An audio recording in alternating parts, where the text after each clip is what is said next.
Then the Lord said to Moses, "See, I have chosen Bezalel son of Uri, the son of Hur, of the tribe of Judah, and I have filled him with the Spirit of God, with wisdom, with understanding, with knowledge, and with all kinds of skills, to make artistic designs for work in gold, silver, and bronze, to cut and set stones, to work in wood, and to engage in all kinds of crafts. Moreover, I have appointed Oholiab son of Ahisamach of the tribe of Dan to help him.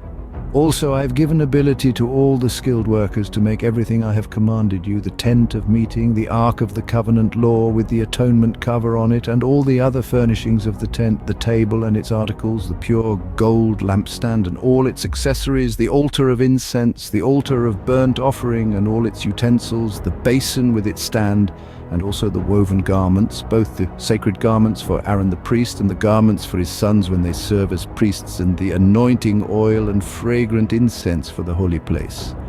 They are to make them just as I commanded you."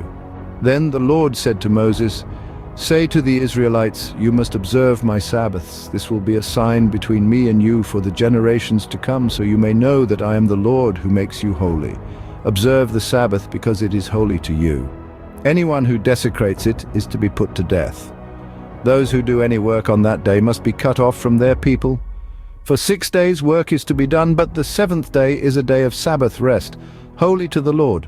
Whoever does any work on the Sabbath day is to be put to death. The Israelites are to observe the Sabbath, celebrating it for the generations to come as a lasting covenant. It will be a sign between me and the Israelites forever. For in 6 days the Lord made the heavens and the earth, and on the seventh day he rested and was refreshed." When the Lord finished speaking to Moses on Mount Sinai, he gave him the 2 tablets of the covenant law, the tablets of stone inscribed by the finger of God. This is the end of the reading of Exodus chapter 31.